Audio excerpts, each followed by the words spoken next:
द्राक्षाच्या रोपांमध्ये गुटी कलम बांधण्यासाठी सर्वप्रथम ग्राफ्टिंग डोळ्याच्या खाली अशा प्रकारे खाच करून घ्यावी. त्यानंतर अर्धा किलो मापाची पिशवी घेऊन खालच्या बाजूने कापावी आणि झाडामध्ये वरच्या बाजूने टाकून घ्यावी आणि खालच्या बाजूने दोरीच्या साहाय्याने बांधून पॅक करावी.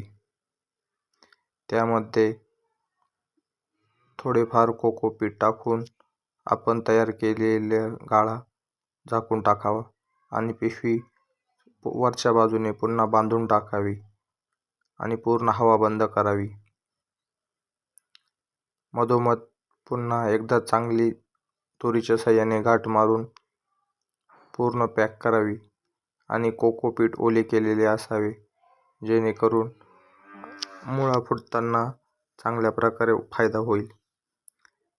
1 महिना 10 दिवसानंतर अशा प्रकारच्या झाडाला मुळ्या फुटतील आणि चांगल्या प्रकारे मुळी प्लास्टिकच्या बाहेर दिसेल आपणास.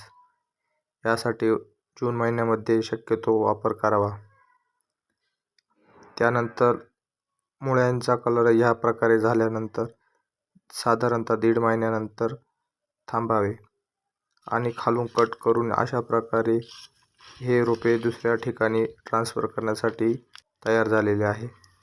अशा प्रकारे अतिशय एक्सलंट पद्धतीने तुम्ही गुटी कलम द्राक्षाच्या रोपांवर करू शकता आणि ही रोपे दुसऱ्या ठिकाणी ट्रान्सफर करू शकता.